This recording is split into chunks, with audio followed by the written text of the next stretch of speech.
ओम शांति। 12 दिसंबर 2024।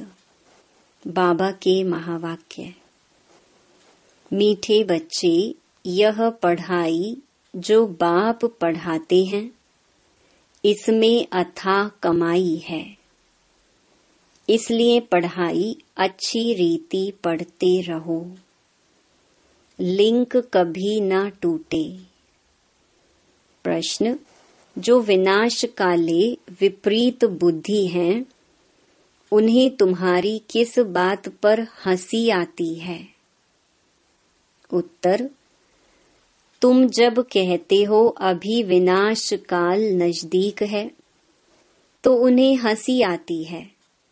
तुम जानते हो बाप यहाँ बैठे तो नहीं रहेंगे।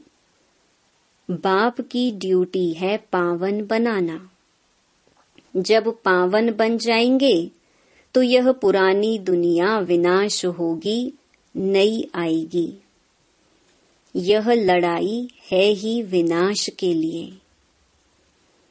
तुम देवता बनते हो तो इस कलयुगी चीची सृष्टि पर आ नहीं सकते। ओम शांति। रूहानी बाप बैठ रूहानी बच्चों को समझाते हैं। बच्चे समझते हैं हम बहुत बेसमझ बन गए थे। माया रावण ने बेसमझ बना दिया था।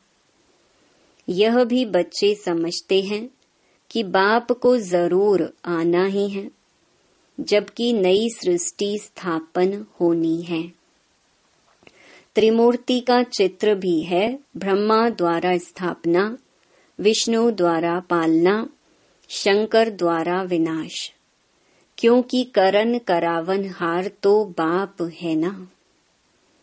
एक ही है जो करता है और कराता है।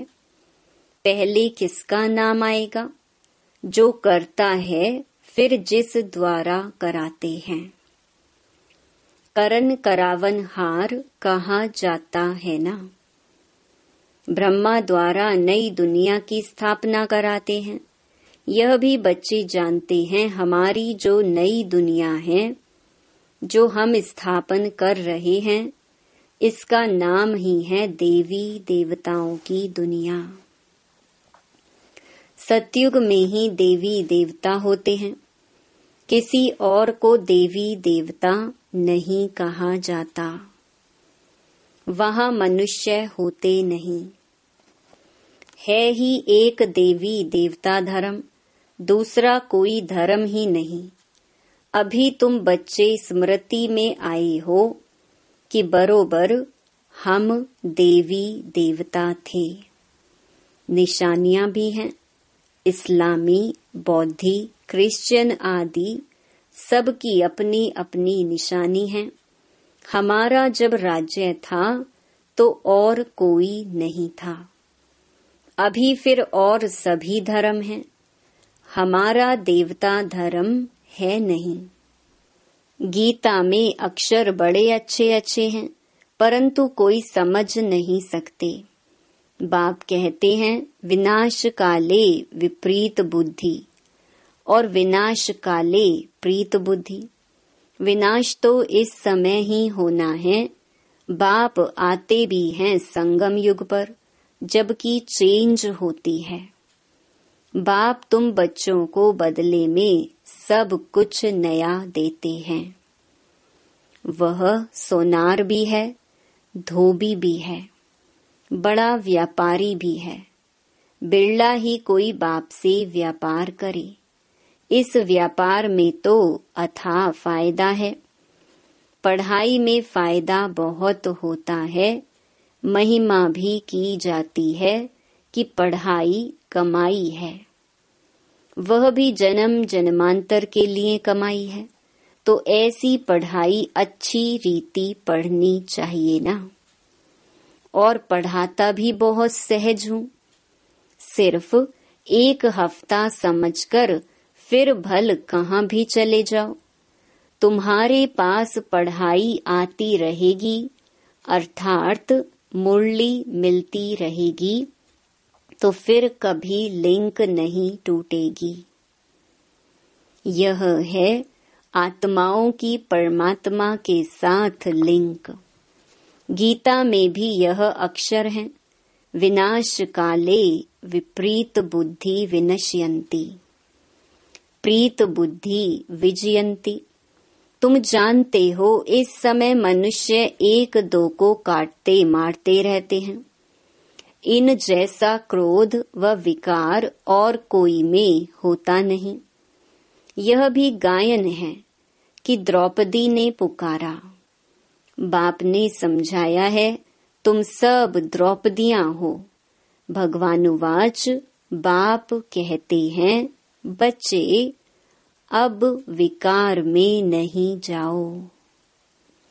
मैं तुमको स्वर्ग में ले चलता हूँ, सिर्फ तुम मुझ बाप को याद करो।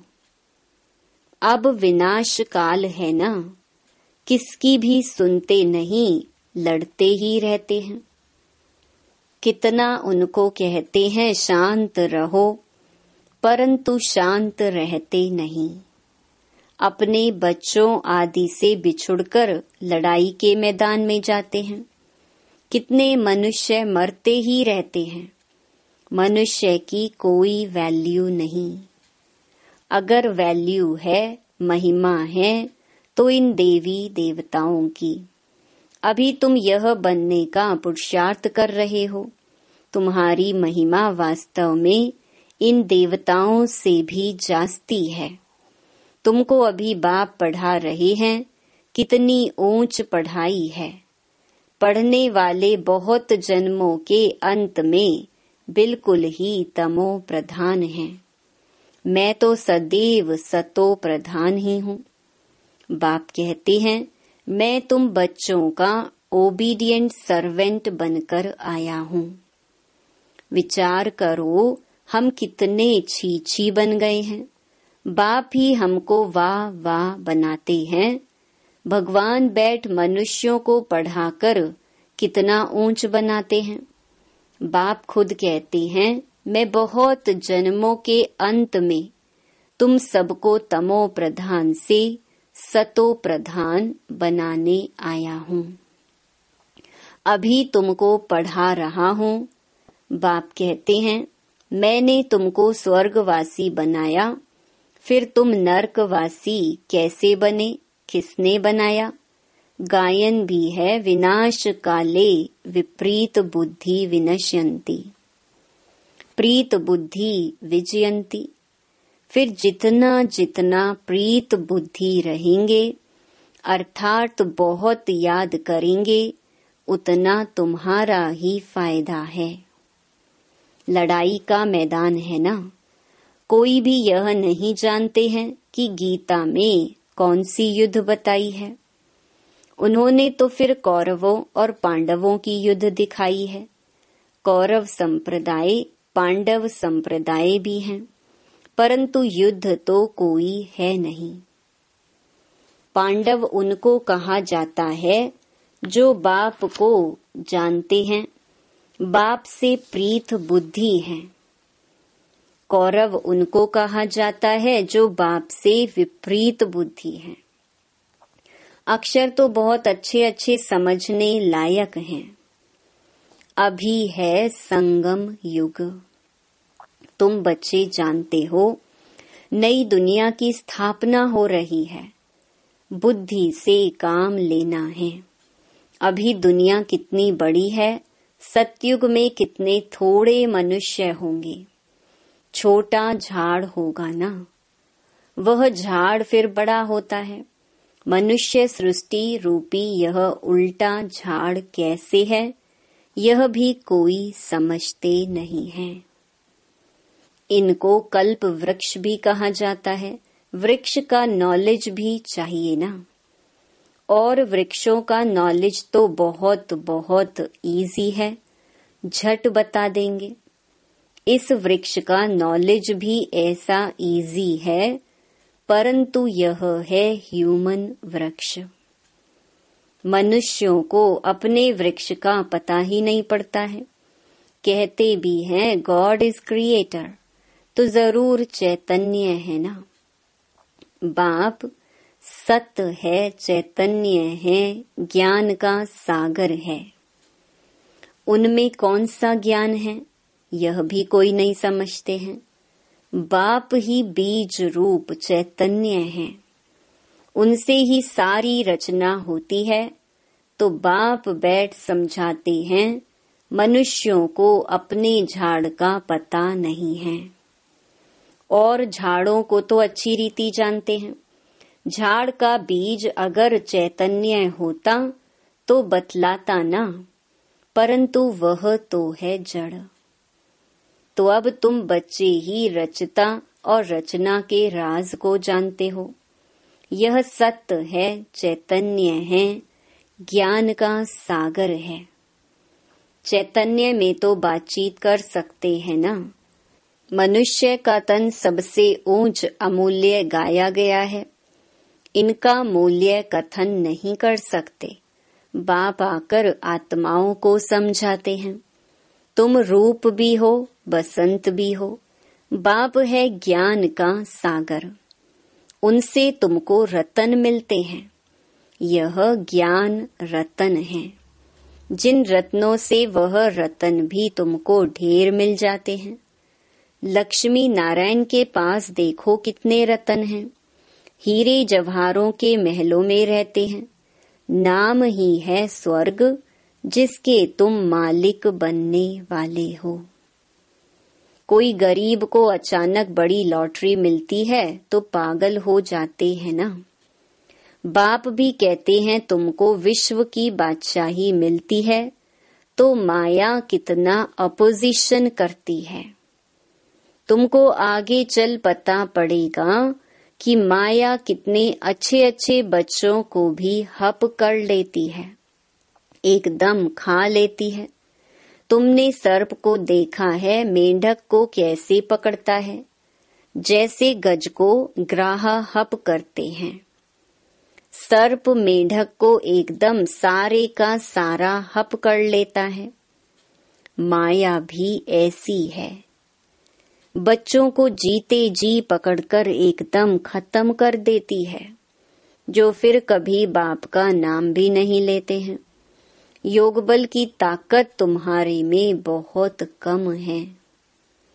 सारा मदार योग बल पर है। जैसे सर्प मेंढक को हप करता है, तुम बच्चे भी सारी बादशाही को हप करते हो। सारे विश्व की बादशाही तुम सेकंड में ले लेंगे।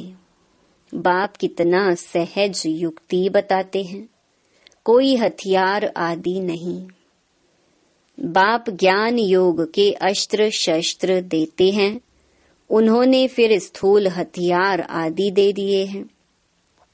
तुम बच्चे इस समय कहते हो हम क्या से क्या बन गए थे। जो चाहे सो कहो, हम ऐसे थे जरूर। भल थे तो मनुष्य ही, परंतु गुण और अवगुण तो होते हैं ना। देवताओं में दैवी गुण हैं, इसलिए उन्हों की महिमा गाते हैं। आप सर्व गुण संपन्न, हम निर्गुण हारे में कोई गुण नहीं। इस समय सारी दुनिया ही निर्गुण है, अर्थात एक भी देवताई गुण नहीं है। बाप जो गुण सिखलाने वाला है उनको ही नहीं जानते, इसलिए कहा जाता विनाश काले विपरीत बुद्धि। अब विनाश तो होना ही है संगम युग पर, जबकि पुरानी दुनिया विनाश होती है और नई दुनिया स्थापन होती है। इनको कहा जाता है विनाश काल। यह है अंतिम विनाश, फिर आधा कल्प कोई लड़ाई आदि होती ही नहीं। मनुष्यों को कुछ भी पता नहीं है।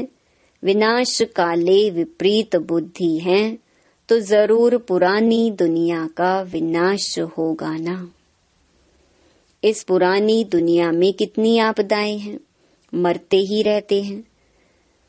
बाप इस समय की हालत बतलाते हैं। फर्क तो बहुत है ना। आज भारत का यह हाल है, कल भारत क्या होगा? आज यह है, कल तुम कहाँ होंगे? तुम जानते हो पहले नई दुनिया कितनी छोटी थी। वहां तो महलों में कितने हीरे जवाहर आदि होते हैं। भक्ति मार्ग में भी तुम्हारा मंदिर कोई कम थोड़ी ही होता है। सिर्फ कोई एक सोमनाथ का मंदिर थोड़े ही होगा। एक कोई बनाएगा तो उनको देख और भी बनाएंगे। एक सोमनाथ मंदिर से ही कितना लूटा है। फिर बैठ अपना यादगार बनाया है तो दीवारों में पत्थर आदि लगाते हैं। इन पत्थरों की क्या वैल्यू होगी? इतने छोटे से हीरे का भी कितना दाम है। बाबा जौहरी था, 1 रत्ती का हीरा होता था 90 रुपया रत्ती। अभी तो उसकी कीमत हजारों रुपया है, मिलते भी नहीं। बहुत वैल्यू बढ़ गई है। इस समय विलायत आदि तरफ धन बहुत है, परंतु सतयुग के आगे यह कुछ भी नहीं है। अब बाप कहते हैं विनाश काले विपरीत बुद्धि है। तुम कहते हो विनाश समीप है तो मनुष्य हंसते हैं। बाप कहते हैं मैं कितना समय बैठा रहूंगा, मुझे कोई यहाँ मजा आता है क्या?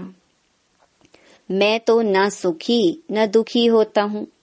मेरे ऊपर ड्यूटी है पावन बनाने की। तुम यह थे, अब यह बन गए हो, फिर तुमको ऐसा ऊंच बनाता हूँ। तुम जानते हो हम फिर वह बनने वाले हैं। अब तुमको यह समझ आई है, हम इस दैवी घराने के भांति थे।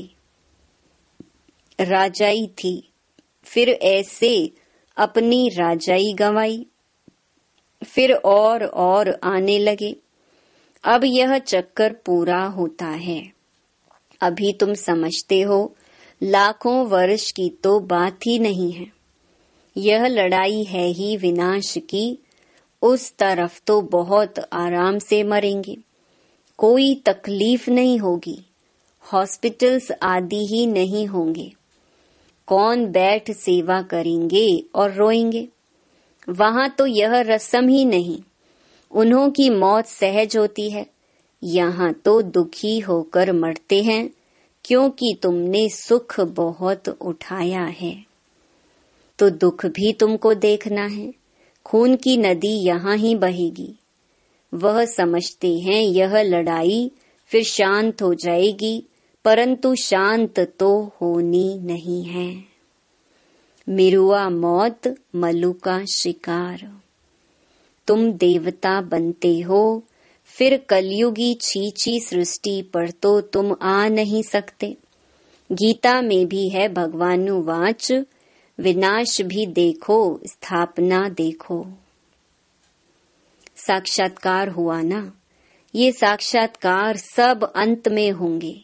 फलाने फलाने यह बनते हैं, फिर उस समय रोएंगे, बहुत पछताएंगे, सजा खाएंगे, नसीब कूटेंगे, लेकिन कर क्या सकेंगे? यह तो 21 जन्मों की लॉटरी है। स्मृति तो आती है ना। साक्षात्कार बिगर किसको सजा नहीं मिल सकती है। ट्राइब्यूनल बैठती है ना। अच्छा, मीठे मीठे सिक्के लधे बच्चों प्रति माता पिता बाप दादा का याद प्यार और गुड मॉर्निंग। रूहानी बाप की रूहानी बच्चों को नमस्ते। धारणा के लिए मुख्य सार। पहला, स्वयं में ज्ञान रतन धारण कर रूप बसंत बनना है। ज्ञान रत्नों से विश्व के बादशाही की लॉटरी लेनी है। दूसरा, इस विनाश काल में बाप से प्रीत रख, एक की ही याद में रहना है। ऐसा कोई कर्म नहीं करना है जो अंत समय में पछताना पड़े या नसीब कूटना पड़े। वरदान, सदा स्नेही बन उड़ती कला का वरदान प्राप्त करने वाले निश्चित विजयी निश्चिंत भव। स्नेही बच्चों को बाप दादा द्वारा उड़ती कला का वरदान मिल जाता है। उड़ती कला द्वारा सेकंड में बाप दादा के पास पहुंच जाओ तो कैसे भी स्वरूप में आई हुई माया आपको छू नहीं सकेगी। परमात्म छत्र छाया के अंदर माया की छाया भी नहीं आ सकती। स्नेह मेहनत को मनोरंजन में परिवर्तन कर देता है। स्नेह हर कर्म में निश्चित विजयी स्थिति का अनुभव कराता है। स्नेही बच्चे हर समय निश्चिंत रहते हैं। स्लोगन, नथिंग न्यू की स्मृति से सदा अचल रहो तो खुशी में नाचते रहेंगे। ओम शांति।